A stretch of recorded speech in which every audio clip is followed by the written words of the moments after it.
The 30-day deadline came and went without a word from humanity. The Council waited for President Hayes to announce surrender, but instead, they received silence. That silence spoke louder than any message could have. Admiral Gorthak of the Krek's Empire stood on the bridge of his flagship, staring out at the stars near the edge of human space. His massive form was covered in natural armor that had protected his species for millions of years. His yellow eyes burned with the need for battle. "The humans think their silence will save them," he growled to his officers. "Today we will teach them the price of defying the Council." Behind him, 200 Council ships waited in perfect formation. They represented 12 different species, all united in their belief that humanity needed to be taught a lesson. The target was New Harmony, a small farming colony on the outer edge of human territory. Intelligence reports suggested it was lightly defended, perfect for a demonstration of Council power. Lieutenant Commander Helen Wade stood on the bridge of her destroyer, the UES Vigilant, watching the enemy fleet approach her system. She was young for her rank, but her brown eyes held the steady gaze of someone who had seen combat before. Around her, 11 other human ships waited in the shadow of New Harmony's asteroid belt.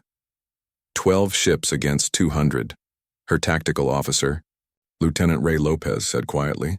"Those aren't good odds, ma'am." Helen smiled grimly. "Then it's a good thing we're not planning to fight fair." For 3 weeks, Helen and her crews had been preparing the asteroid field around New Harmony. Hidden among the rocks were hundreds of automated defense drones, each one no bigger than a fighter but carrying enough firepower to damage a heavy cruiser. The aliens expected to find a few human ships defending a helpless colony.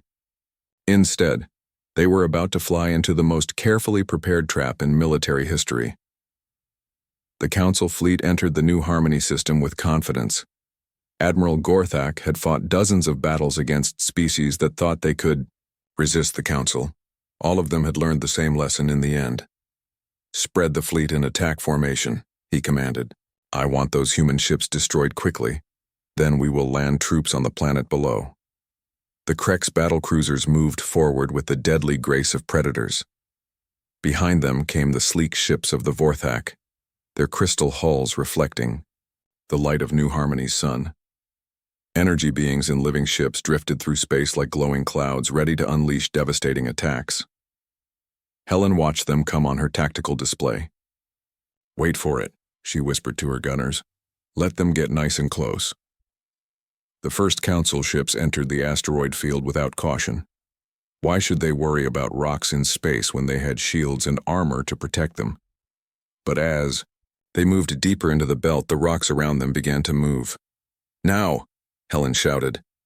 The asteroid field came alive with weapons fire. Hundreds of hidden drones activated at once, emerging from their hiding places like angry hornets from a disturbed nest. Each drone was a masterpiece of human engineering, small enough to avoid most sensors but carrying plasma cannons that could punch through alien armor. The leading Council ships found themselves surrounded by a swarm of attackers they couldn't see coming. Warning alarms screamed across alien bridges as hull plating melted under concentrated fire. The elegant formation of the attack fleet dissolved into chaos as captains tried to defend against enemies they couldn't find. Helen's 12 ships joined the battle, using the confusion to strike at the larger enemy vessels. The UES Vigilant fired its main guns at a Vorthak cruiser, watching with satisfaction as the alien ship's crystal hull cracked under the impact. Around her, the other human captains followed her lead, hitting hard and then vanishing back into the asteroid field. Admiral Gorthak roared with rage as his fleet took losses he had never expected. "Where are they? How many ships do the humans have?" His sensor officer, a nervous Krex warrior named Thakmor, studied his readings with growing confusion. "Sir, I'm reading hundreds of contacts, but most of them are too small to be ships. It's like the asteroids themselves are shooting at us." The battle raged for 6 hours. Every time a Council ship thought it had found the human fleet, the enemy would disappear into the maze of rocks and metal. The automated drones struck without warning and vanished just as quickly. Helen's destroyers appeared long enough to fire a few shots, then melted back into the shadows. By the end of the day, Admiral Gorthak had lost 60 ships and nearly 10,000 crew members. His remaining vessels were damaged and demoralized. The humans, meanwhile, had lost only 3 ships and were still fighting with the same deadly efficiency they had shown from the beginning. "Retreat," Gorthak finally ordered, his pride burning like acid in his throat. "Pull back to the edge of the system." As the Council fleet limped away from New Harmony, Helen Wade allowed herself a moment of satisfaction. The first battle of the war was over, and humanity had won. But she knew this was only the beginning. On Zentara Prime, the Council leadership received Admiral Gorthak's report in stunned silence. Supreme Arbiter Vex Thul's crystal form flickered with confused lights as he tried to understand how such a small human force had defeated a fleet 20 times their size. "This is impossible," declared the Nexari representative. "Our intelligence said the humans had minimal defenses at New Harmony." "Your intelligence was wrong," Vex Thul replied, coldly. "The question is, what else have we underestimated about these creatures?" Back on Earth, President Hayes read the battle reports with a mixture of relief and concern. Helen Wade had won them their first victory, but at a cost.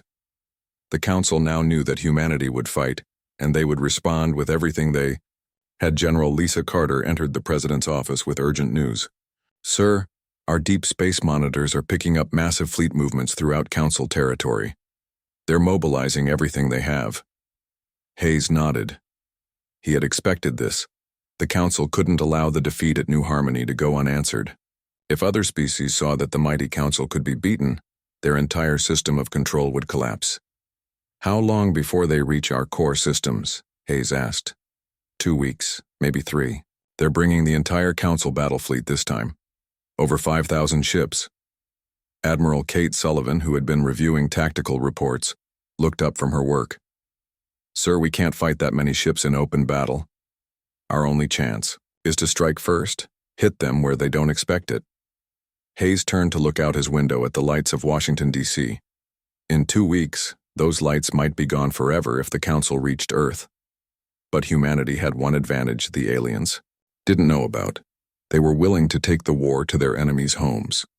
"Admiral Sullivan," he said quietly, "I'm authorizing Operation Prometheus. Take Captain Barnes and his task force deep into Council space. Show them that nowhere is safe from human reach." Kate smiled, understanding what the President was asking of her. "What's the target, sir?" "Vorthak Prime. Their main shipyards produce a quarter of the Council's fleet. If we can destroy those facilities, we cripple their ability to replace the ships we're going to destroy." The plan was audacious to the point of madness. Vorthak Prime was the most heavily defended world in Council space, protected by orbital fortresses and patrol fleets. No enemy had ever successfully attacked the crystal being's homeworld. But as Kate looked around the room at the determined faces of humanity's leaders, she realized that was exactly why it might work. The Council had spent 3,000 years ruling through superior numbers and established power. They had forgotten what it was like to face an enemy that fought without rules or restraint. Captain Nick Barnes received his orders while his ship, the UES Defiant, was still hiding in deep space, watching Council fleet movements. When he read the mission parameters, he felt his heart race with a mixture of fear and excitement. "We're really going to attack their homeworld?" his executive officer, Commander Linda Torres, asked in disbelief. "That's what it says," Barnes replied.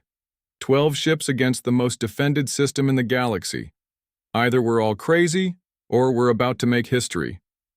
As Barnes plotted the course to Vorthak Prime, he thought about the battle at New Harmony. Helen Wade had shown that humans could win against impossible odds by fighting smart instead of fighting fair. Now it was his turn to prove that humanity's reach extended across the galaxy. The war was escalating beyond what anyone had imagined. When it started, the Council had challenged humanity expecting a quick surrender or an easy victory. Instead, they had awakened something they didn't understand, a species that grew stronger when threatened and more dangerous when cornered in the deep cold of space. Fleets moved toward their destinations like pieces on a cosmic chessboard. The Council's massive armada headed for human space, confident that overwhelming force would end the rebellion. Meanwhile, Barnes and his strike force prepared to bring the war to the Council's doorstep. Neither side fully understood what they had started, but both were about to learn that some wars change everything for everyone involved. Captain Nick Barnes stood on the bridge of the U.S. Defiant as his small fleet dropped out of hyperspace at the edge of the Vorthak system.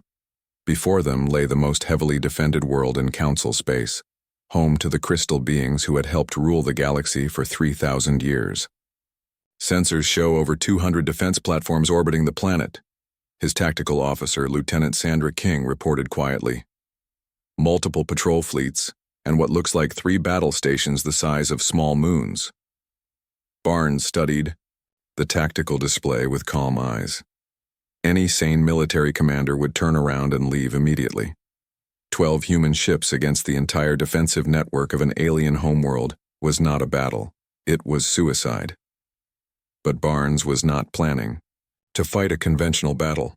Signal the fleet, he commanded. Execute Plan Wildfire in 30 minutes. All ships are to target the orbital shipyards exclusively. We're not here to conquer. We're here to send a message. For 2 weeks, Barnes and his captains had studied every detail of the Vorthak system. The crystal beings built their ships in massive orbital facilities that floated in perfect formation around their homeworld. These shipyards produced warships for dozens of Council species, making them irreplaceable strategic targets. The human strike force moved through the outer system, like ghosts, using every trick they had learned about stealth and misdirection. Their ships were coated with materials that absorbed sensor beams, and their engines ran at minimum power to avoid detection. It was a skill humans had perfected during their early expansion, when they had to avoid stronger alien patrols. Commander. Linda Torres, Barnes's executive officer, watched the enemy patrols on her screen. The Vorthak ships are moving in predictable patterns. Their confidence is making them careless. Barnes nodded. The crystal beings had never been attacked in their home system. Why would they worry about changing their patrol routes or varying their defensive positions? That arrogance was about to cost them dearly. The attack began at dawn on Vorthak Prime, when the system's twin suns cast long shadows across the orbital shipyards. Barnes gave the signal, and 12 human ships suddenly appeared throughout the Vorthak system like deadly flowers blooming in space. The U.S. Defiant materialized directly above the largest shipyard, its weapons already charging. Barnes watched the massive construction facility slowly rotate beneath them, unaware of the death that had arrived in their sky. All weapons, fire at will, Barnes commanded. The Defiant's main guns spoke with thunder that echoed across space. Plasma bolts and quantum torpedoes slammed into the shipyard's crystal structure, turning elegant architecture into glowing fragments. Around the system, 11 other human ships were conducting identical attacks on their assigned targets. The Vorthak defense fleet reacted with confused fury. Alarms screamed across crystal bridges as commanders tried to understand how human ships had appeared in their most secure system. The defensive platforms turned their massive weapons toward the attackers, but the human ships were already moving, using their superior speed to stay ahead of the alien response. Captain Ellen Gray of the U.S. Storm hit the second largest shipyard with a barrage of missiles that turned the facility into an expanding cloud of debris. Her ship twisted through space like a dancer, avoiding the energy beams that reached for her from the defensive platforms below. Shipyard 7 is destroyed, her weapons officer reported. Moving to secondary target. The battle raged across the Vorthak system for 16 hours. The human ship struck like lightning, appearing long enough to destroy a target before vanishing into the shadows between planets. The crystal being's defensive fleet was powerful, but slow, built for defensive battles rather than chasing fast-moving. Raiders Barnes coordinated the attack from his command ship, watching as decades of Vorthak construction work vanished in balls of fire. Each destroyed shipyard represented thousands of jobs and years of effort.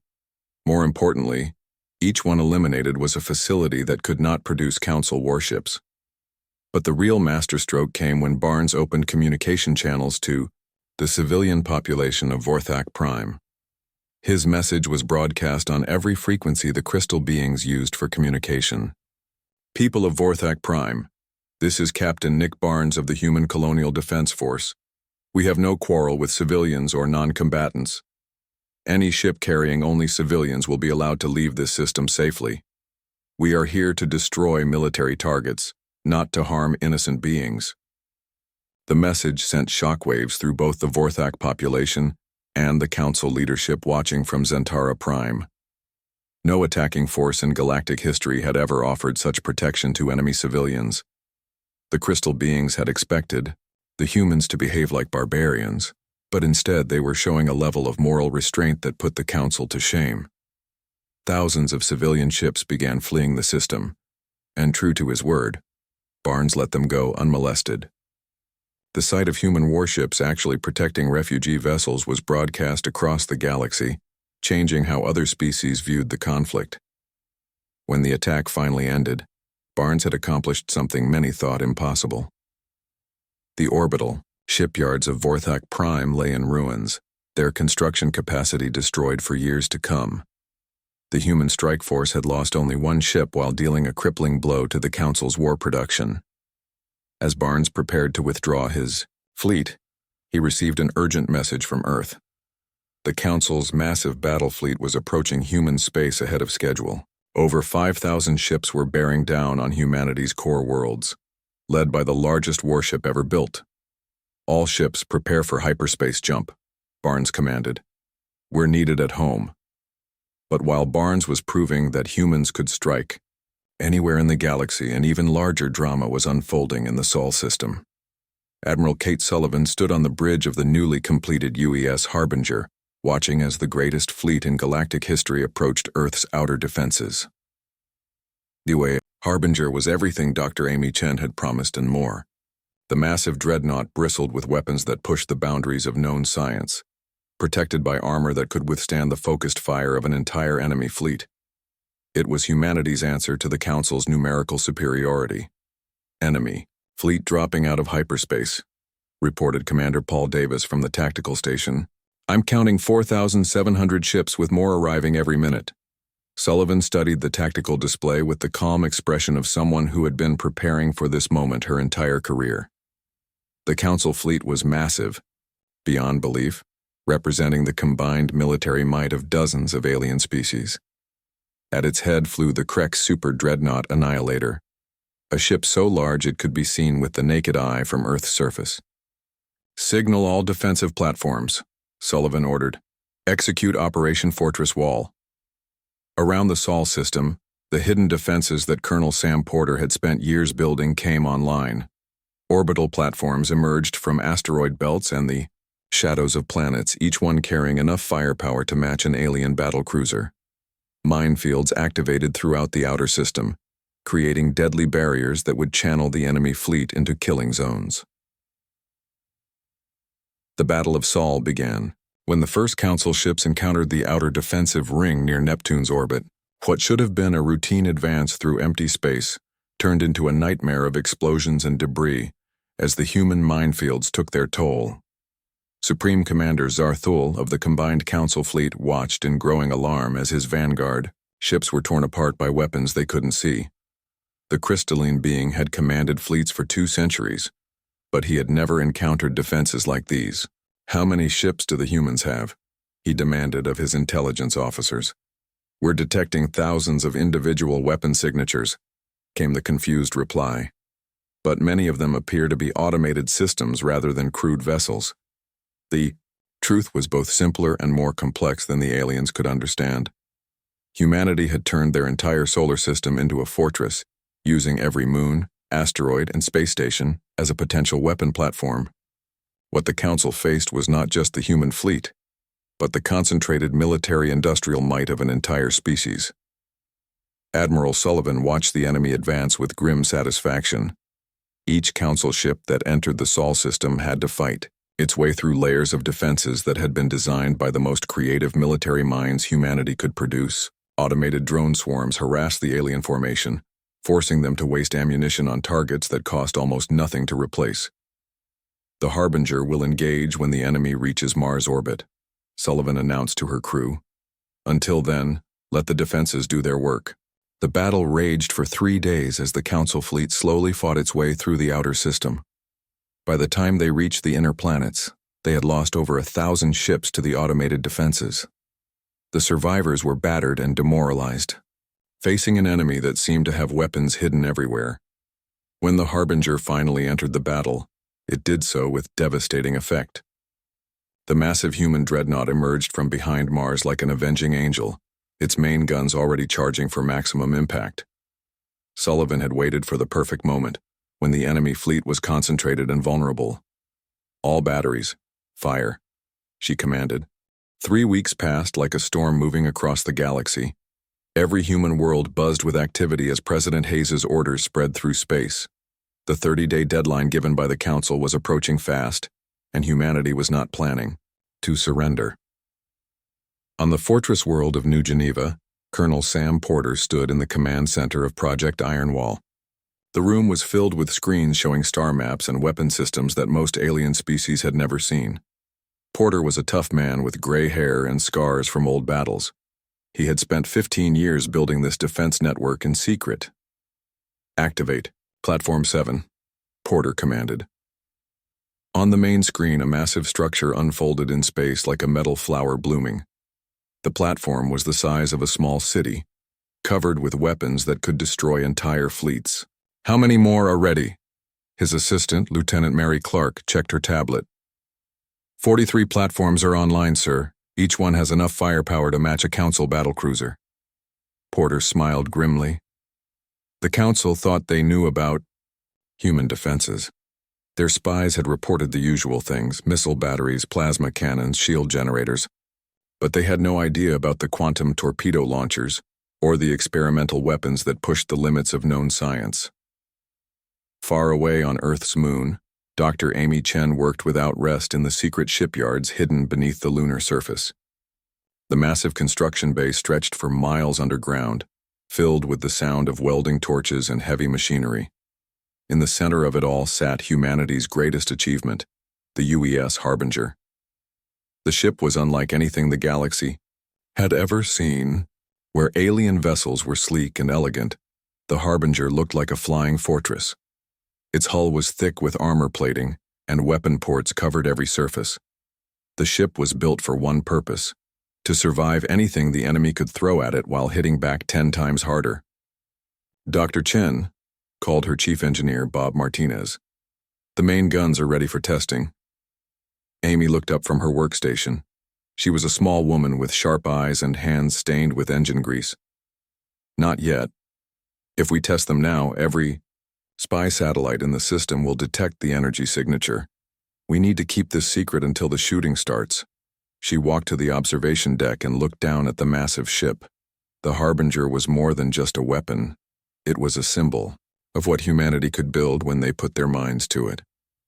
The aliens thought humans were clever but weak. They were about to learn how wrong they were. In deep space, Captain Nick Barnes guided his destroyer UES Defiant through the shadow of an asteroid field. His ship was running silent, using passive sensors to avoid detection by Council patrols. Barnes was a young captain with steady nerves and a talent for staying invisible when he needed to. "Contact ahead," whispered his sensor officer, Janet Wood. "Council task force bearing 27 Mark IV. Barnes moved to the tactical display. 3 alien ships were moving through the asteroid belt, scanning for human vessels. They were Vorthak crystal ships, their hulls shining like diamonds in Mayunar. The starlight. Beautiful but deadly. "Take us deeper into the field," Barnes ordered. "I want to see where they're going." For 2 days, the Defiant followed the alien patrol at a safe distance. What Barnes discovered made his blood run cold. The Council was massing forces near the Kepler Junction, the main hyperspace route into human space. Hundreds of ships were gathering there: Krex battle carriers, Nexari energy cruisers, and vessels from a dozen other species. Barnes counted over 3,000 ships in the enemy fleet. It was the largest military force ever assembled in galactic history. At its center sat the Krex flagship Dominator, a massive vessel bristling with enough weapons to level entire planets. "Send a priority message to Earth," Barnes told his communications officer. "Tell them what we found here. The Council isn't planning a police action. They're planning a war." Back on Earth, Ambassador Claire Davis met in secret with representatives. From species that were growing tired of council rule. The meeting took place in an abandoned warehouse on the outskirts of New York City, away from prying alien eyes. The Saurian delegate, a reptilian creature named Hissitar, spoke in a low voice. My people remember what it was like before the council. We had our own empire, our own way of doing things. The hive queen representative, an insect-like being called Buzzka, clicked her mandibles in agreement. The council promises peace but delivers slavery. They tell us when to breed, where to expand, what to think. Claire leaned forward across the metal table. We're not asking you to fight beside us. We're only asking that you stay neutral when the shooting starts. Hissitar's yellow eyes gleamed. And if humanity loses, the council will punish anyone who did not stand with them. If we lose, Claire said quietly, the galaxy will learn that resistance is possible. Other species will rise up eventually. But if we win, the old order ends forever. The secret negotiations continued through the night. By dawn, Claire had agreements from 12 minor species to remain neutral. It wasn't much, but every ship that didn't fight against humanity was a victory. Meanwhile, President Hayes met with his war council in the secure bunker beneath Washington. The room was filled with the top military leaders and scientists from across human space. General Lisa Carter stood at the main display, pointing to strategic locations across the galaxy. The Council fleet will come at us through 3 main routes, she explained. Kepler Junction gives them direct access to our core worlds. The Vega Corridor leads to our industrial systems. The Centauri Gate opens the path to Earth itself.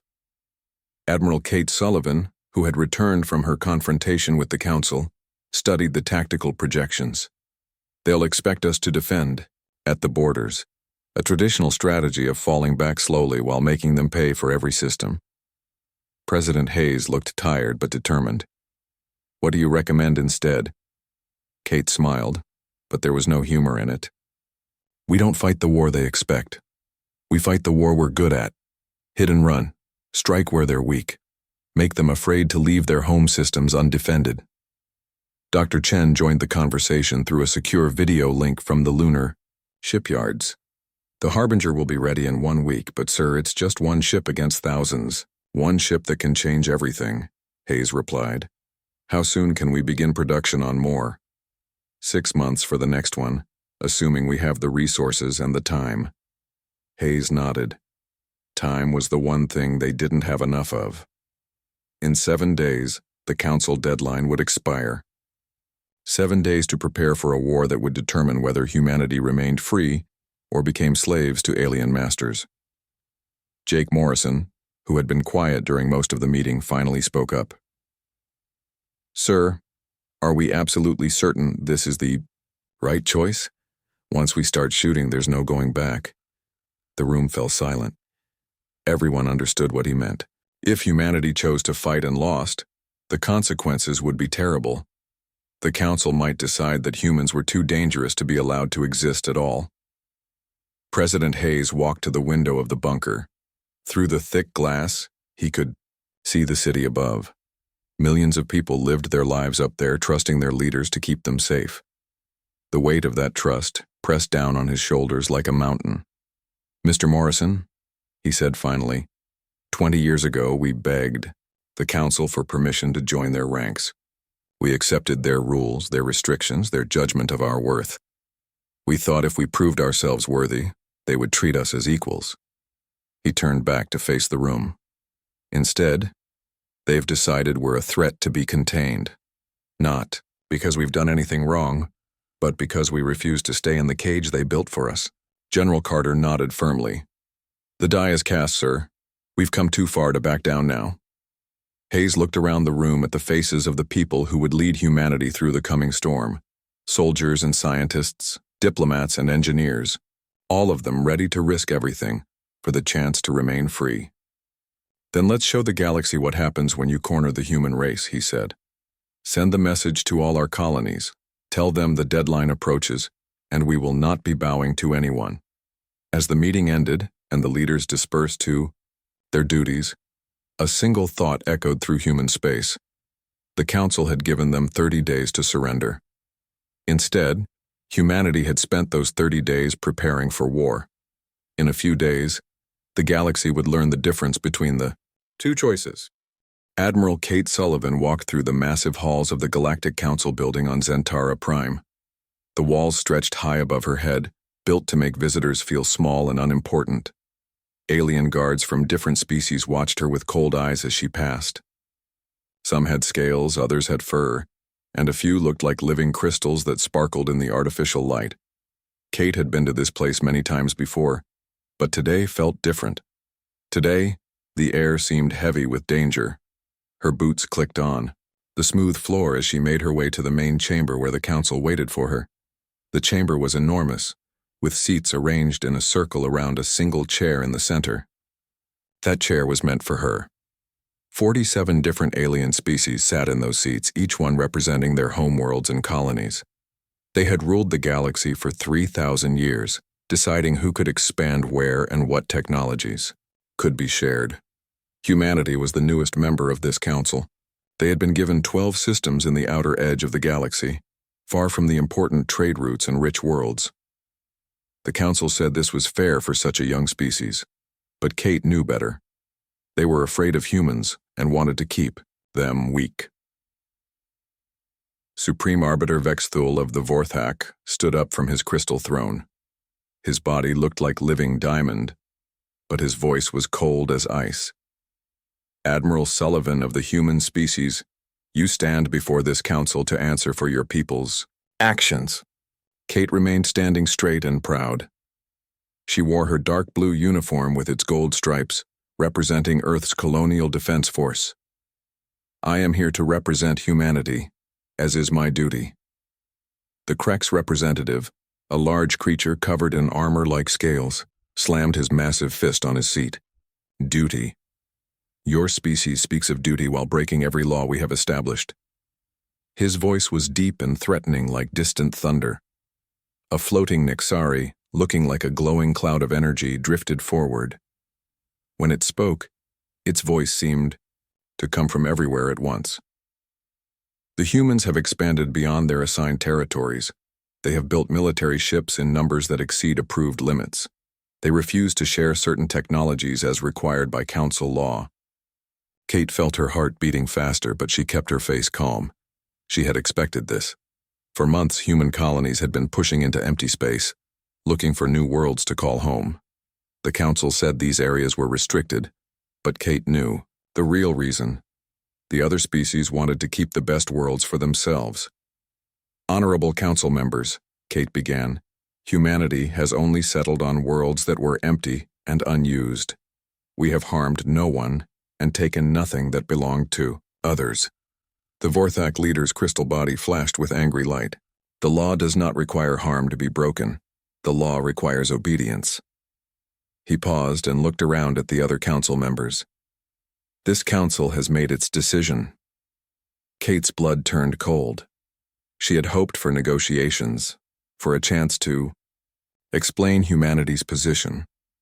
But the way Vexthul spoke made it clear that everything had already been decided before she even arrived.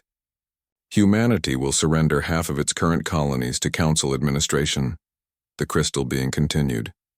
Your military fleet will be reduced to 10% of its current size.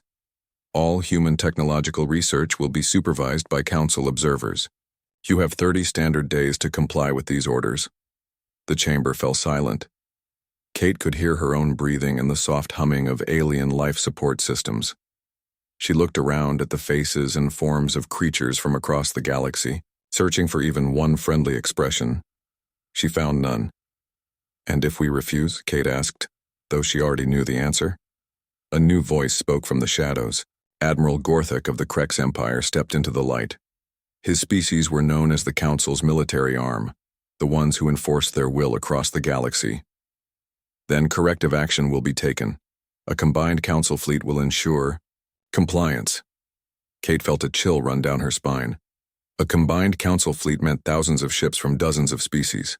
Even humanity's growing military could not stand against such numbers. At least that's what the council believed. 30 days, Vexthul repeated. Use them wisely, Admiral Sullivan. The alternative to compliance is destruction. The meeting ended without ceremony. Kate was escorted out of the chamber by silent guards who made sure she understood she was no longer welcome. As she walked back through the long halls, her mind raced with thoughts of what would happen next.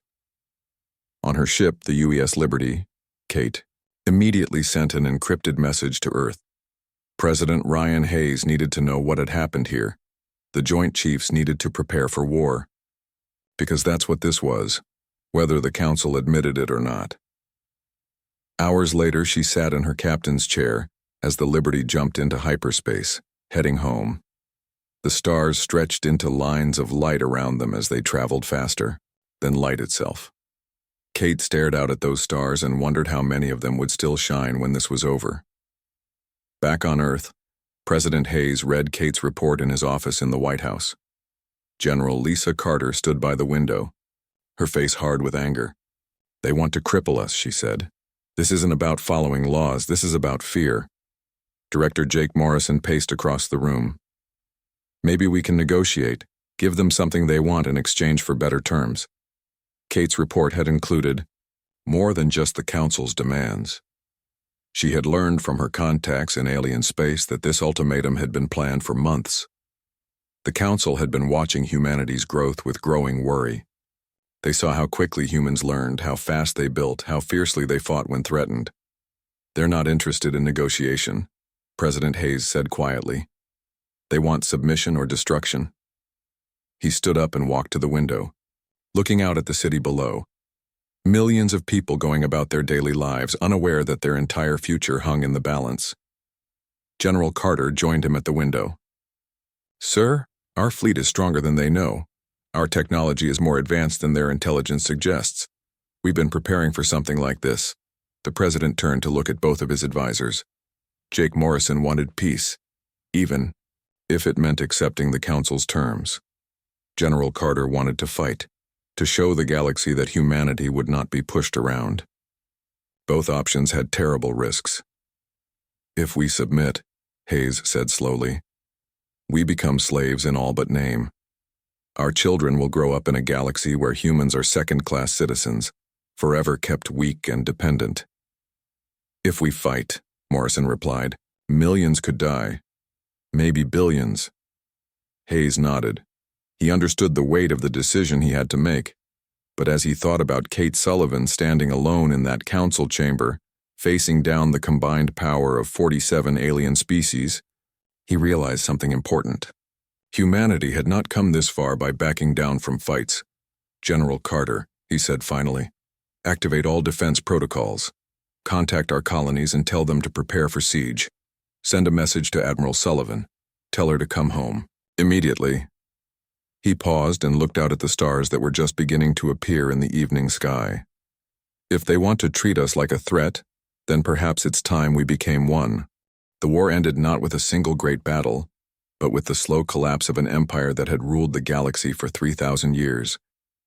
In the weeks following the Battle of Sol, rebellions broke out across Council space as species that had been held down for centuries finally saw their chance for freedom.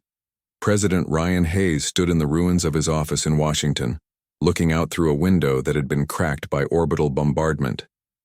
The city below was scarred but still standing, like humanity itself after the greatest test in their history. Reports flooded in from across the galaxy as the old order crumbled faster than anyone had believed possible. The Saurian Confederacy has declared complete independence, General Lisa Carter reported as she entered the damaged office. The Hive Queens are pulling all their ships back to their home systems. 12 minor species have announced they no longer recognize Council authority. Hayes nodded wearily. Victory had come at a price higher than anyone had imagined. Earth's orbital cities were gone, reduced to glowing debris that would orbit the planet for decades. 3 human colonies had been completely destroyed. There, populations evacuated just hours before Council fleets arrived. Billions of people were homeless, their lives shattered by a war they had never wanted, but they were still free. Admiral Kate Sullivan entered the office, her uniform torn and stained from the weeks of continuous battle. The Harbinger had survived the fight, but barely.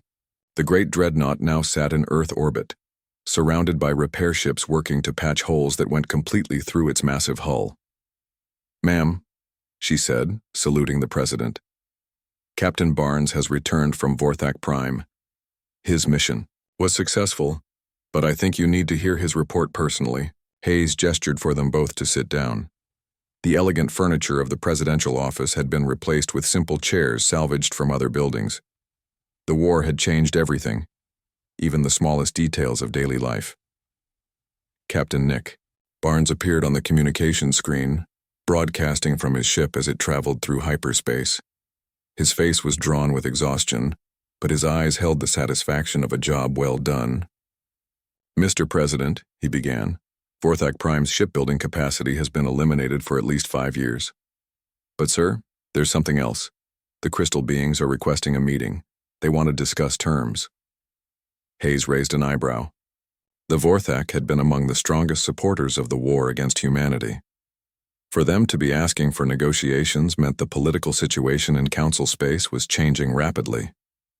"What kind of terms?" Hayes asked. Barnes consulted his notes. "They're offering to recognize human independence in exchange for a non-aggression pact. Several other council species are making similar overtures. Sir, I think they're more afraid of us now than we ever were of them." The irony was not lost on Hayes. Humanity had spent 20 years trying to prove they deserved respect as equals. Now, after 2 months of war, the alien species saw them as a threat to be feared. The question was what to do with that fear over. The following days, Hayes faced the most important decision of his presidency. With the council fleet crippled and rebellions spreading across the galaxy, humanity had the opportunity to impose their own order on the stars.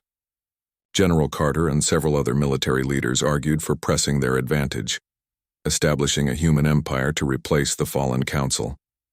"Sir, we have the technology and the military strength to control half the galaxy," Carter said during one heated War Council meeting. "If we don't take charge, chaos will spread everywhere. At least under human rule, species would be free to govern themselves." Dr. Amy Chen, who had returned from the lunar shipyards, disagreed strongly. "General, that's exactly the kind of thinking that created the council in the first place. They started with good intentions, too." Hayes listened to all the arguments, but his mind kept returning to something Admiral Sullivan had told him weeks earlier. The war had started because the council feared human ambition and growth. If humanity now became the thing they had fought against, what would that say about everything they had sacrificed? The decision came to him as he walked through the streets of Washington, seeing the faces of ordinary people who were trying to rebuild their lives after the war.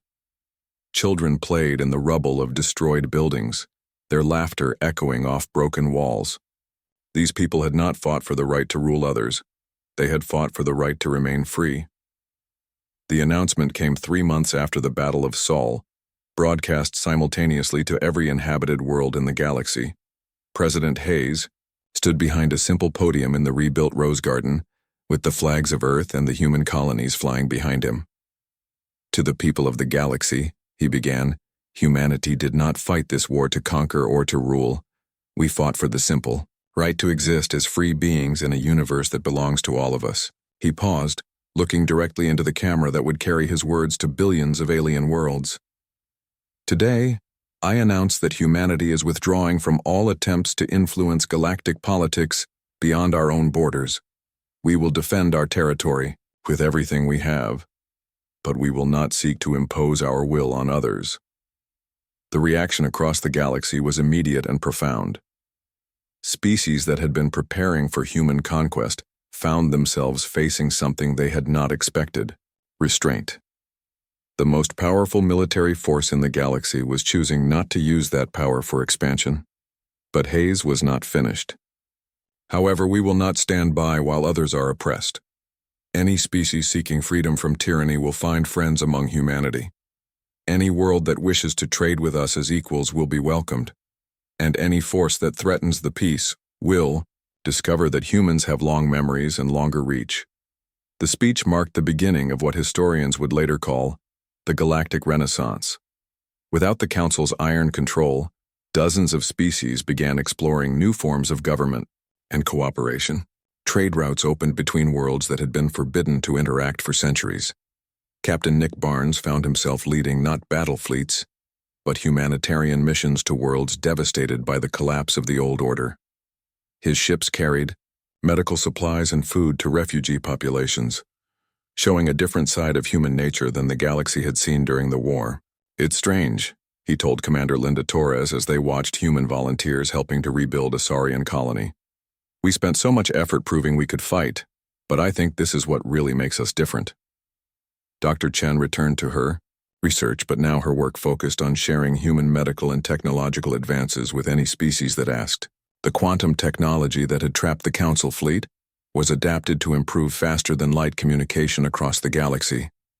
Admiral Sullivan took command of the new Deep Space Monitoring Fleet, humanity's way of keeping watch for threats that might emerge from the unknown regions beyond the galaxy's edge. The war had shown that even the most advanced civilizations could fall to unexpected challenges. 5 years after the war ended, Ambassador Claire Davis attended the signing of the Zentara Accords on the same world where the Council had once held absolute power. The new galactic constitution was based on voluntary cooperation rather than enforced submission, with each species maintaining complete sovereignty over their own affairs. The Accords created the Galactic Assembly, where representatives from hundreds of worlds could meet to discuss common problems and opportunities.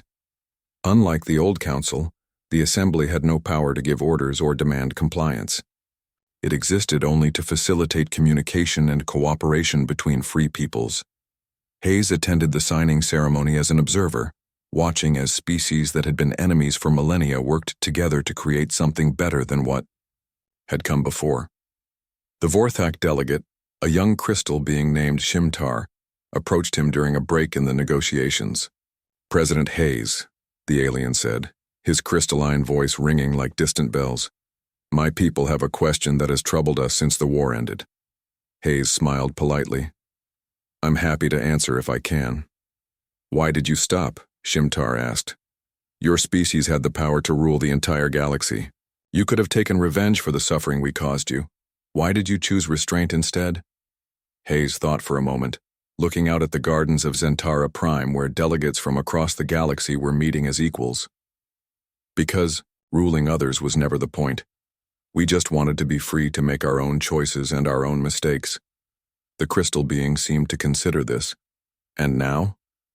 "Now everyone gets to make that choice, but even as the galaxy celebrated its new freedom, humanity remained vigilant." Colonel Sam Porter, now promoted to general and commanding the Sol Defense Network, maintained constant watch on the deep space sensors that monitored the void between galaxies. His report to Admiral Sullivan was brief but troubling. "Ma'am, we're detecting movement in the dark space beyond the galactic rim. Something large is coming and I don't think it's friendly."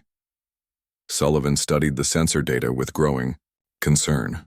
The signals were faint but unmistakable, multiple contacts moving at incredible speed toward the Milky Way galaxy. Whatever was coming was bigger than anything humanity had ever encountered. "How long before they arrive?" she asked. "Best estimate is 18 months, maybe less." Sullivan nodded grimly.